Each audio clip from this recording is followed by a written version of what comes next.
이사별연유고 25번째 시간입니다. 우리 이사 26장을 통하여 새 시대에 들어갈 인격에 대해서 첫째 부활과 변화 승천에 대해서 변화성도의 인격에 대해서 변론해 보도록 하겠습니다. 본정은 심판날에 노래를 부르며 여호와의 구원을 기뻐하며 새 시대 갈 자들은 어떠한 자들이냐는 것을 가리키는 말씀인데요. 시래미들을 맞이할 인격, 요 또한 변화성도의 인격을 말씀하고 계십니다. 아무나 시래미를 영접할 수 없다는 것이죠.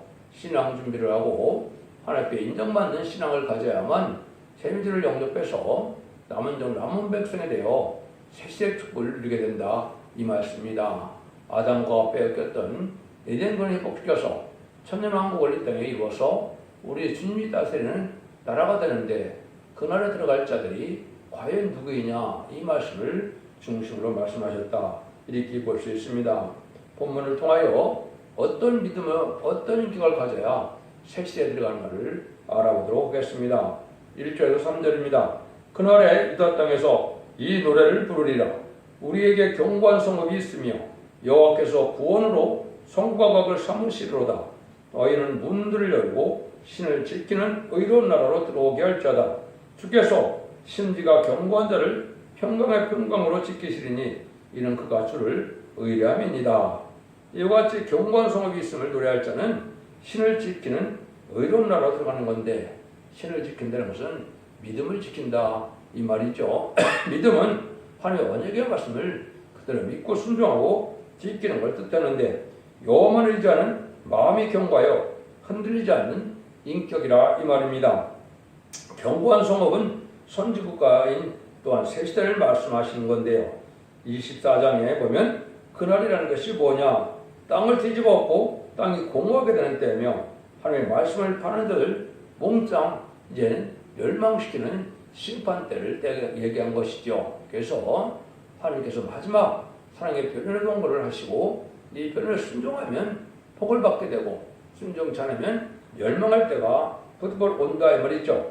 그것이 결국은 동방 땅 끝 해도 없는 나라에서 새로운 영원한 복음인 말세의 복음을 전케해서 죽지 않고 새 시작하는, 죽지 않고 변화 승천하는 이러한 복음을 전할 때 진리에 순종하여 들어온 자들이 복을 받는다, 이 말입니다. 근데 그런 일이 있을 때 이제 계율자가 계율을 통하여 환란이 오는데 함정과 울무가 있는 때인데 땅이 깨어지고 흔들리고 침방같이 흔들리는 그런 때라는 것인데요. 함정과 울무가 있다는 것은 피할 수가 없다, 빠져나갈 수가 없다, 이 말입니다. 예가 되지 않고 다 멸망한다는 말이거든요.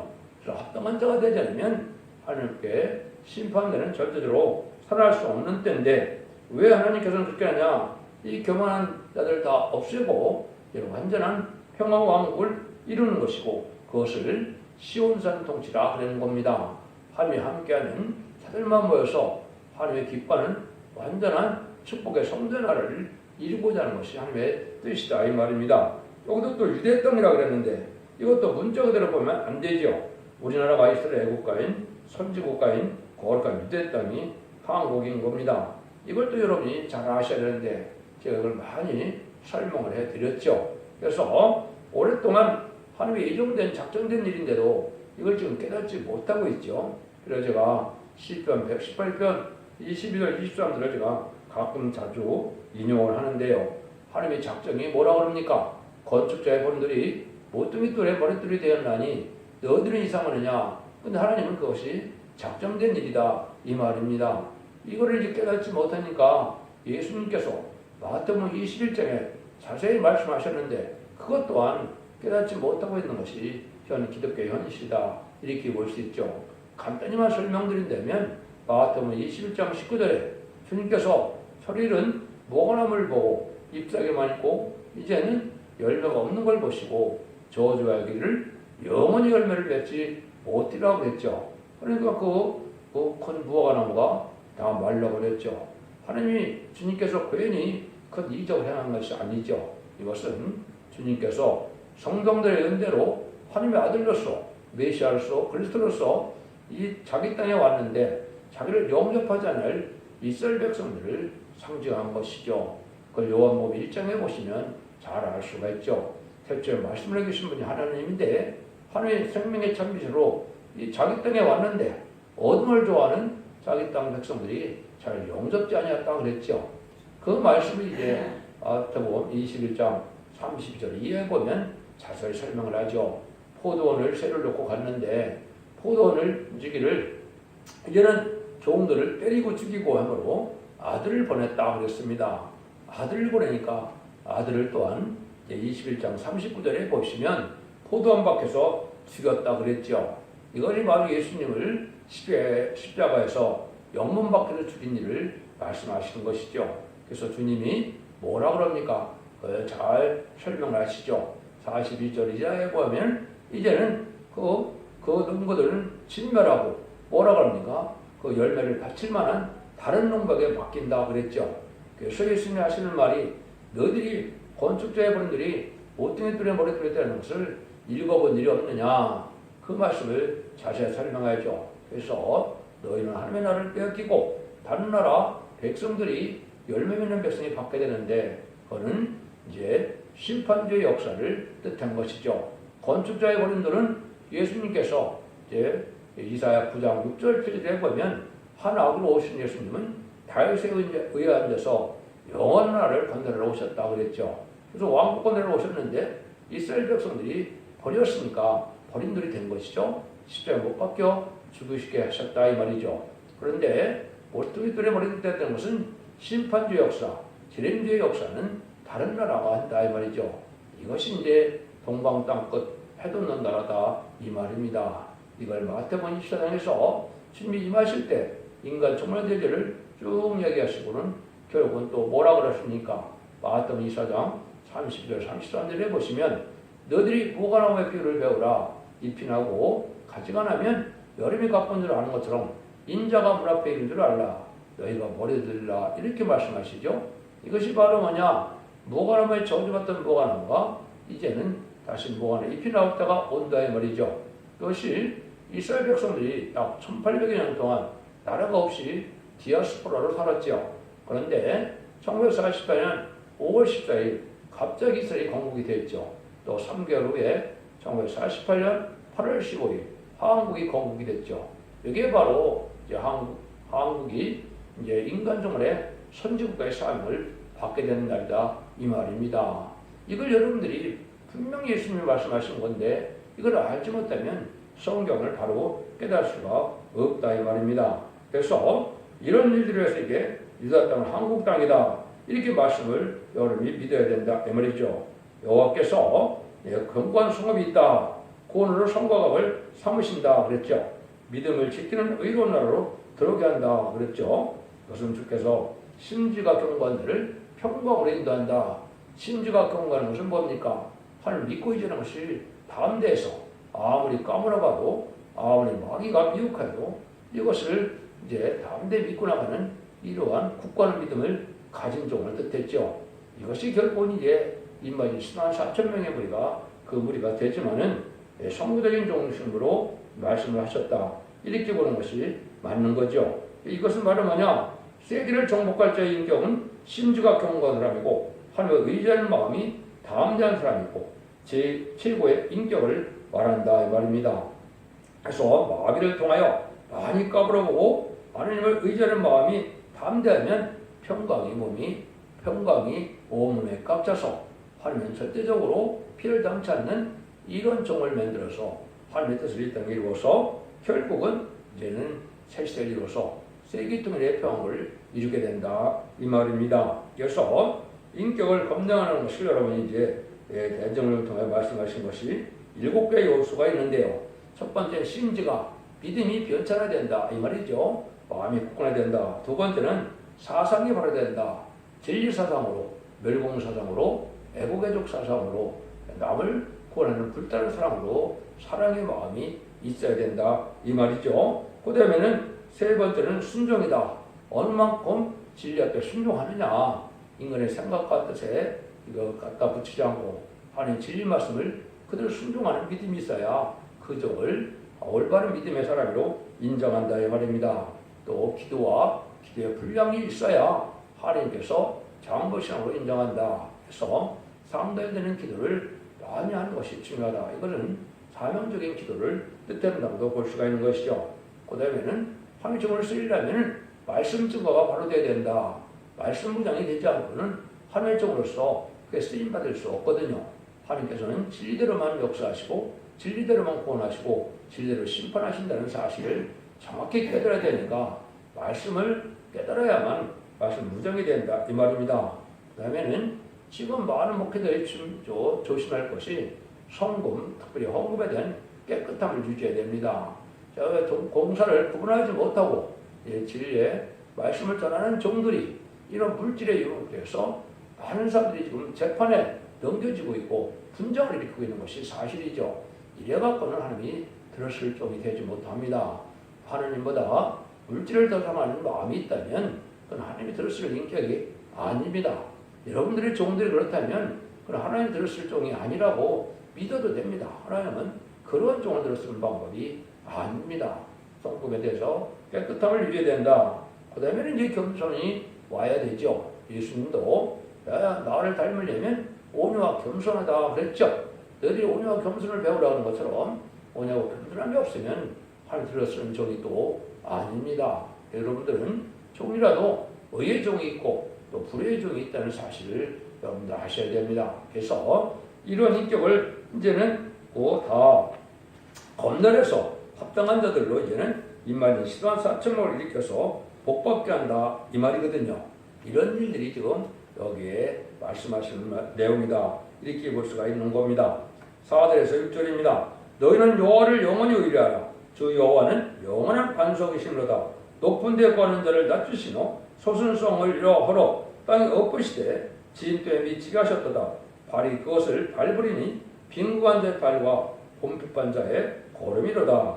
여호와의 영원히 변찮는 반석이시다.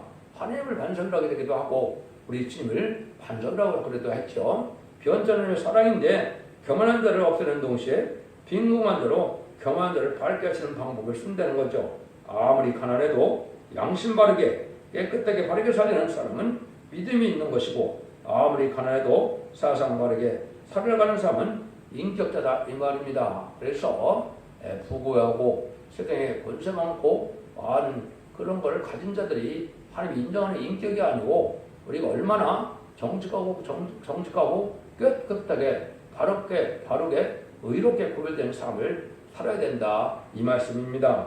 아무리 궁핍해도 사상과 양심을 바로 가지고 하나님의 의전의 믿음이 있으면 하나님께서 도와줘서 승리하는 방법이 하나님의 방법이라는 것이죠. 그래서 하나님께서는 빈궁에 처해서 양심과 사상을 건드리는 방법도 하나님의 방법인 겁니다. 환난 궁핍을 통하여 충성한 진을 다하는 과정을 거쳐야 그 사람이 하나님 앞에 얼마나 충성하시는 종인가를 알 수 있기 때문에 세상적으로 이런 평통한 것이 주님의 상을 받는 것이 아닌 것도 여러분이 아셔야 되죠. 여러분이 참고할 만한 성경구들은 여러분이 고린도전서 1장에 보시면 하나님의 미련한 것이 사람보다 지혜 있고 하나님의 약한 것이 사람보다 강하니라. 형제들아 너희를 부르심을 보라. 육체를 따라 지혜 있는 자가 많지 않으며 능한 자가 많지 않으며 문벌 좋은 자가 많지 않아도다. 그러나 하나님께서는 세상에 미련한 것을 택하사 지혜 있는 자들 부끄럽게 하려 하시고 세상에 약한 자들을 택하사 강한 자들을 부끄럽게 하려 한다는 것이 하나님의 뜻이라는 거죠. 그래서 하나님께서 세상 천한 것들과 멸시받는 것들과 없는 것들을 택하사 있는 것들을 피하려 하시나니 이는 아무 육체라도 하나님 앞에서 자랑하지 못하게 하심이라. 너희는 하나님께로부터 나신 예수 그리스도 안에 있고 예수는 하나님께서 나와서 우리에게 지혜와 의로움과 거룩함과 구속함이 되셨으니 기록된 바 상한 자는 주원에서 자랑하라 함과 함께 하려 함이니라. 고린도서 1장 26절에서 31절인데요. 하나님만을 자랑하게 하는 이런 자가 되어야 된다 이 말이죠. 그래서 세상에 것으로 든든한 마음을 가지고 있는 이런 권력이나 또 물질이나 사람의 능력을 의지하는 자들은 하나님께 쓰임받지 못한다 이렇게 볼 수 있는 것이죠. 하나님의 능력만을 자랑하고 하나님의 뜻에 순종하고 하는 자들이 쓰임받는다 이 말이죠. 7절입니다. 의인의 길은 정직하며 정직하신 주께서 의인의 척경을 평탄케 하시도다. 하나님은 정직하시니까 정직한 대가를 평등케 하시기 때문입니다. 정말로 정직하고 깨끗하게 살아야 하나님의 의롭다는 삶이 되고 담대한 기도도 할 수 있는 것입니다. 특히 성직자는 단지 성금이 깨끗해야 합니다. 그리고 하나님께 기도하고 작성했으면 그대로 해야 된다 이 말입니다. 주님께서 중심으로 당신만 의지하고 나는 사람을 평강으로 지켜주실 책임이 있다는 것이죠. 그래서 누구든지 빈공하고 공핍한 일이 온다 해도 주님만 의지하고 나가는 사람은 반드시 승리할 것을 가르쳤는데요. 주님을 의지하는 마음이 변치 않는 자라면 하나님께서 언제나 승리하게 해서 평강에 함께하는 은총을 베풀어 주신다. 이게 하나님의 방법이다 이 말이죠. 여러분들이 이제 호세 성경의 결론을 뭐라고 그럽니까? 우리가 음란한 여인과도 같은데 어떤 자가 하나님의 말씀을 잘 깨닫느냐. 14장 8절에 결론을 내려놓으시죠. 누가 지혜가 있어 이런 일을 깨달으며 누가 총명이 있어 이런 일을 알겠느냐. 여호와의 도는 정직하니 의인이라 그 도에 행하리라. 그러나 죄인은 그 도에 거쳐 넘어지리라. 하나님 보시기에 정직하지 않은 자들은 하나님 말씀이 정직하니까 정직한 자만 깨달아서 유익이 되고 죄인들은 이 도가 바로 멸망의 길로 가게 된다 이 말입니다. 여러분들이 믿음과 의협되려면 여러분 자신이 정직하고 깨끗한 그 믿음의 마음의 인격을 갖춰야만 진리가 여러분에게 깨끗해서 능력으로 나타날 수 있다 이 말입니다. 이걸 여러분이 참고하실 만한 말씀이 되시죠. 8절에서 10절입니다. 여호와여 주의 심판하시는 길에서 우리가 주를 기다렸사오며 주의 이름 곧 주의 이름 기념을 우리 영원히 삼아나이다. 밤에 내 영혼이 주를 삼아였은즉 내 중심이 주를 간절히 구하오리니 이는 주께서 땅에서 심판하시는 때 세계 고민의 의를 배움이니이다. 악인은 은총을 입을지라도 의를 배우지 않냐며 정직한 땅에서 불의를 행하고 노아의 의험을 돌아오지 아니하는도다. 여러분들이 이걸 본다면 형식적인 종교생활로 구원받는 것이 분명히 아닙니다. 믿음이라는 것은 말씀을 지켜 행하면서 진리 앞에 순종하는 믿음이 이걸 믿음이라고 하는 것이 인식으로 믿음을 가졌다 해서 종교생활을 해서 구원이 완성되는 것이 절대 아니죠. 이걸 좀 풀어본다면 하늘을 경외하고 매일같이 걸어가는 길에서 주를 기다리며 사모하되 심상의 주를 사모하는 자는 구원을 받되 은하를 입고도 진리를 통한 등한히 알고 거룩한 땅에서 불을 행하는 자는 반드시 망하게 된다는 것입니다. 여러분들이 하나님의 은혜를 받지 못하는 건 왜 그렇습니까? 하늘에요 희생수고와 간절함과 사모함이 없어서 그렇다 이 말입니다. 이게 바로 주님이 말씀하시는 라오디게 교회이죠. 육적으로는 부유해서 부족한 게 없더라도 이런 희생수고와 간절함과 사모함이 없으니까 하나님의 은혜를 받지 못한다 이 말입니다. 그래서 멸망의 때 그거는 아무 유익이 되지 못하는 믿음이다 이 말씀이죠. 그래서 여러분들이 바른 믿음이 무엇인가를 고민하여 하나님이 원하는 하나님 기쁘게 하는 믿음을 가져야 된다 이 말입니다. 우리가 지금 심판의 길에 들어섰으니까 주를 기다리며 있는 게 이제 전쟁 남은 심판이 되는 것이고 환란이다. 그래서 주님이 다시 오시는 때가 인간적 날이고 심판의 때다. 여러 가지 의미를 봐서도 모든 징조가 성취되는 과정을 봐서도 이제는 심판의 때가 임박한 때입니다. 여러분들이 마지막 하늘에 천사에 들어갈 날이 가깝다고 믿어야 되는데 이때도 등한히 하면 안 된다는 거죠. 하나님의 아는 은밀한 가운데 그 영혼의 주를 사모하는 자라야 하나님의 사람이라는 것입니다. 중실에 간절히 사모하고 강구하는 이런 믿음이 있어야 된다 이 말이죠. 그런데 악인은 하나님의 은총을 받고도 이런 의를 배우지 않는다 이 말이죠. 자기의 세상 방법대로 세상을 하여 속해되고 부패된 삶을 산다면 이건 들포도 기득권이 돼서 심판날에 남을 수 없는 기득권이 된다. 이거를 완전히 경고하는 말씀이다. 이렇게 받아들여야 됩니다. 그래서 얘는 불의한 격건색에 동참하지 말고 진리 앞에 순종하는 믿음으로 하나님의 간절함으로 나가야 하나님의 인도함을 받고 하나님의 복을 받을 수 있다는 사실이 여기서 하나님이 경고하는 말씀이다. 이렇게 볼 수 있죠. 11절입니다. 여호와의 주의 손이 높이 들리더라도 그들이 보지 아니하다마는 백성을 의하시는 주의 열심을 보면 부끄러워할 것이라. 불이 주의 대적을 사르리이다. 주님은 당신을 사모하는 자를 열성으로 역사하시고 대적이 보고 부끄러워하게 됩니다. 하나님을 의지하는 사람은 하나님의 인정에서 역사를 해주니 승리하게 되니까 기업권, 정권, 물권에 의존된 사람은 부끄러움을 당하게 되는데 관련 사람에게 꼴을 받지 못하니 수치를 당한다는 것입니다. 지금은 기업권 정통만 갖고 따지는 시대인데 이거 갖고는 아무 능력이 되지 못합니다. 환란과 전열에 하나님의 보호가 인도하고 천군 천사를 동원해서 보호해줄 만한 믿음을 갖지 않은 자는 다 수치를 당한다 이 말입니다. 의식적이고 예식적이고 불의한 격건들에게 타협하는 시장을 갖고는 하나님의 사랑을 받지 못한다는 경고입니다. 이것이 지금 대부분 기독교인들이 그렇게 돼서 농사를 져서도 알곡이 돼야 되는데 적정이 농사만 잔뜩 져놨다 이 말입니다. 그래서 세상을 의지하고 하나님을 의지하는 마음이 없는 자들은 하나님이 참된 백성으로 보지 못하게 해서 환난을 향한 날에 부끄러움을 당하게 된다. 이거는 무시를 유문의 공산당을 떠나서 심판의 환난이 올 때 하나님께서 보호해주지 않는다 이 말입니다. 하나님이 보호해주지 않으면 어느 누구도 살아갈 수 없는 때가 심판날이거든요. 여러분 이 날이 가깝다는 사실을 각성을 받아야 된다 이렇게 말씀합니다. 또 어떤 신앙이 올바른 신앙이냐 11에서 13절입니다. 여호와여 주께서 우리를 위하여 평강을 베푸시리니 주께서 우리 모든 일을 우리 위하여 이루심이니이다. 여호와 우리 하나님이시여 주의 다른 주들이 우리를 가난하사오나 우리가 수많은 의뢰하고 주의 이름을 부르리이다.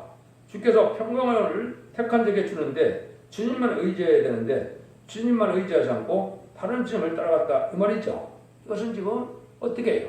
같은 믿으라면 같이 신앙이 같아야 되는데 지금은 같은 하나님을 믿고 같은 주를 믿는데 너무나 다르죠.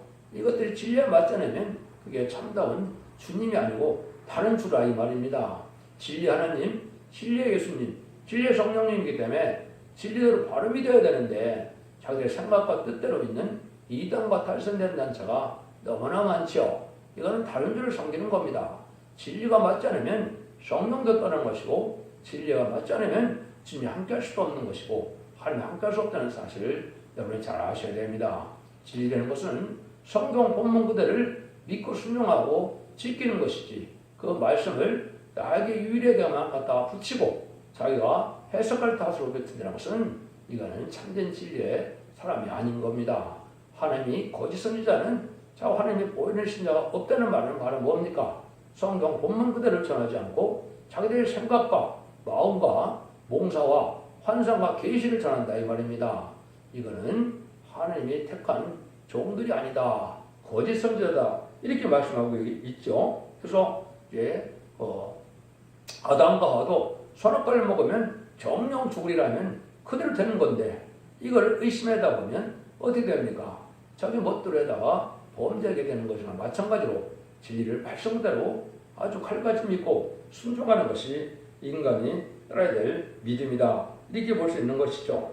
또 하나님의 백성 종이라도 말씀을 바로 증거해서 그래서 눈물겨운 사랑의 심정으로 바로 증거함으로 하나님의 인도함을 받도록 하는 것이 맞는 것인데 인간 앞에 사람 앞에 교단 또 교권 앞에 순종하게 만드는 것은 참된 신앙이 아닙니다. 여러분 진리에 속한 이러한 믿음을 가져야만 이제는 바른 우리 주님을 영접할 수 있다. 그래서 이런 평강을 언제 할 수 있느냐? 이것이 이제 미가서 5장 5절 6절에 보면 이 사람이 우리의 평강이 될 것이다. 이 사람은 베들레헴에서 탄생한 주님을 뜻하는데 우리가 아수르 사람이 우리 땅에 들어와서 우리 궁들을 밟을 때 우리가 일곱 목자들과 널꾸랑을 일으켜 그를 치리니 그때 우리 지경을 밟을 때 그가 우리의 평강이 된다. 환난 심판을 할 때 우리를 보호해주는 분이 된다 이 말입니다. 그래서 이것이 참된 신앙인 것을 여러분이 아셔야 되고 기독교가 예수 믿고 충성받아서 이제 죽어서 영원 구원 받는 것이 끝이 아니다 이 말입니다. 환난장 심판의 날에 남은 백성이 되어야만 죄를 영접해야만 세계의 축을 누릴 수 있다는 것을 말씀하시는 것이다. 이렇게 볼 수 있죠. 14절 15절입니다. 그들은 죽었은즉 다시 살지 못하겠고 사망하였은즉 일어나지 못할 것이니 이런 주께서 뭐라요? 멸하사 그 모든 격을 멸절하였습니다. 여호와여 주께서 이 나라를 더 크게 하셨고 이 나라를 더 크게 하셨나이다. 스스로 영광을 얻으시고 이 땅의 모든 격을 확정하셨나이다. 누구든지 교만하여 땅을 지배하고자 하는 자는 천멸당하고 말 것이나 주님을 의지하는 자들은 나라는 세계를 통일해서 심지가 경고하고 정직하고 간대주를 삼하는 자들은 세계 특례의 평화국의 축복을 누리게 된다 이 말입니다. 그래서 한국의 선진국가의 경우가 한국의 선진국가가 지금도 넓어지겠지만은 결국은 의로운 나라 하나만 남게 되는 때가 오는 것이고 그것이 성대 나라였죠. 16에서 19절입니다. 여호와의 백성이 환난 중에 주를 악마에 싸우며 주의 징벌이 그들에게 임할 때 그들이 간절히 주께 기도하였나이다. 여호와여 잉태한 여인이 상기임 밖에요 구루하며 부르짖는 같이 우리가 주의 앞에 이러합니다. 우리가 잉태하고 고통하였을지라도 나아가서는 바람 같아서 땅에 구원을 베풀지 못했고 세계의 거미를 생산치 못하였나이다. 주의 죽은 자들이 일어나고 우리의 시체들은 일어나리이다. 티끌에 관한 자들이 너희는 깨어 노래하며 주의 이스라엘은 빛나니 있으리니 땅에 죽은 자를 내어놓으리이다. 이럴 때가 온다는 거죠. 하나님께서 택한 백성을 환영할 때 낙심하지 않고 간절히 기도하되 해산하는 여인같이 부르짖는 기도를 들으시고 세상 멸망이 와도 우리는 주의 죽은 자는 살아나고 충성하다는 자는 쓰리까지 싸워나가던 자들에게 이제는 하나님께서는 여기 부활의 순교자들은 부활을 하게 하고 우리는 또 시체들은 일어난다 그랬죠. 이걸 여러분이 잘 아셔야 돼요. 죽은 자들이 일어난다는 것은 하나님을 주님으로 하여 순교당한 부활 성도를 뜻한 것이고 우리의 시체들은 일어난다는 것은 이게 변화 성도인데 그걸 잘 알지 못했죠. 기록 11장 10절에 보면 두 선지자가 3일 반 동안 죽은 자같이 쓰러져 있죠. 이는 변화 성도가 사망을 감당해서 이제는 권세를 받아감으로 죽진 않고 3일 반 동안 주님의 길을 가는 길 백성들인데 종들인데 이 자들이 이제 생기가 나서 변화성천함으로 주님이 공중에서 이리로 올라올 때 들림받을 종들이거든요. 이걸 알지 못하고 이걸 또 부활성도를 많이 푸는 사람들이 많은데 그거는 잘못된 성경입니다. 그래서 여러분들 여기서 계시록 11장에 나와 있는 말씀을 여기 지금 말씀하신 것이고 이것이 계시록 20장 4절에 이제 목뱀을 당한 자나 짐승의 벌을 당한 자들이 그리스도로 천년 동안 왕노릇한다는 것이 부활성도와 변화성도가 변화승천하는 날이 온다는 것이죠. 이것을 여기 말씀하신 겁니다. 그래서 여러분들은 이 말씀을 잘 깨달아야 지금 우리가 진리대로 순종을 해야 이런 축복을 누릴 수 있다는 겁니다. 이런 일들이 이제 있고 난 다음에 이 시대에 축복이 오게 되는데 이거는 여러분들이 휴거에 관한 그러한 성경 기절을 보시면 이것이 다 정확히 이제 알 수가 있습니다. 시간이 없어서 그 성경 기절만 알려드리면 기록 11장 9절에서 12절에 바로 구름 타고 올라가는 것이 나와 있고요.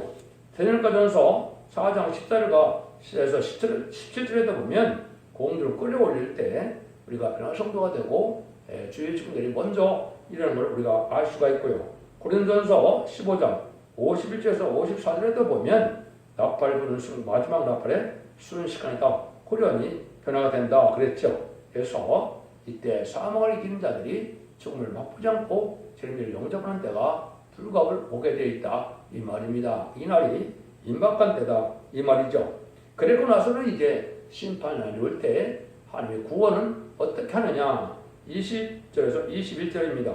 내 백성아 갈지어다 내 밀실에 들어가서 내 문을 닫고 분노하시는 까지 수상간 숨을 째다. 보라 여호와께서 그 저에서 나오사 땅의 거민의 죄악을 벌하실 것이다. 땅이 그 위에 앉은 자를 피를 드러내고 그 살아나는 자를 다시는 가리우지 아니하리라. 용서 없는 심판이 온다 이 말이죠. 그런데 잠깐 동안 숨을 곳이 있다. 밀실이라고 그랬죠. 여러분들이 이제 하늘의 승리가 이렇게 이루어집니다.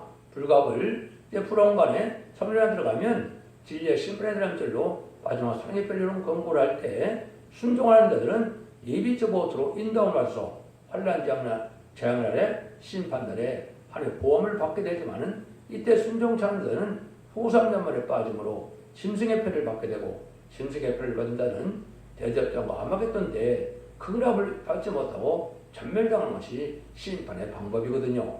그걸 여기서 예비적 보트를 여기 밀실이다 이렇게 말씀하셨죠. 이사 30장에서는 안정된 처소가 있다. 안정처라는 말을 사용하셨고 기록 12장 6절에서는 하나님께서 예비하는 곳이어서 예비한 처소에서 이제는 그 보험을 받는 데 한다 그랬죠. 이걸 예비체라 그러는 겁니다. 후삼전반은 예비체에서 보험을 받다가 이제 대접장과 암하겠던 때는 핵무가 터짐으로 하나님께서 보호체 인도하였다가 남은 점 남은 백성으로 셋을 이룬 것이 하나님의 뜻이다 이 말입니다. 이런 말씀을 지금 빠짐없이 말씀하셔서 재림절 영접할 신앙을 갖는 것이 중요하고 이 시대에 남은 점 남은 백성에 대한 신앙을 가져야 된다는 걸 지금 강조하신다 이렇게 볼 수 있습니다.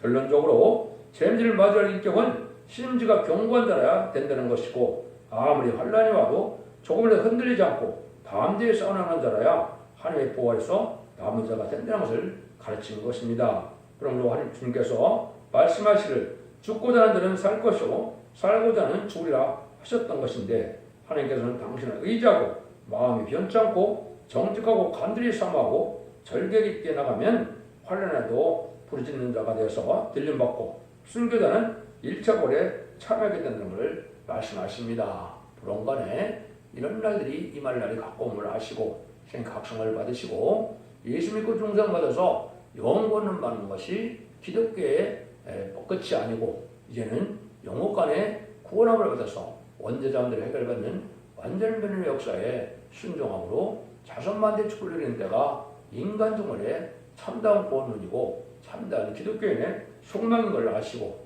진리를 잘 분별하심으로 이 시대 사랑의 방주, 은혜의 방주, 구원의 방주인 첫대 개근을 듣고 순종함으로 자선만대 축복을 누리는 복된 종들과 성도님들이 다 되시기를 예수님으로 간절히 축원드립니다.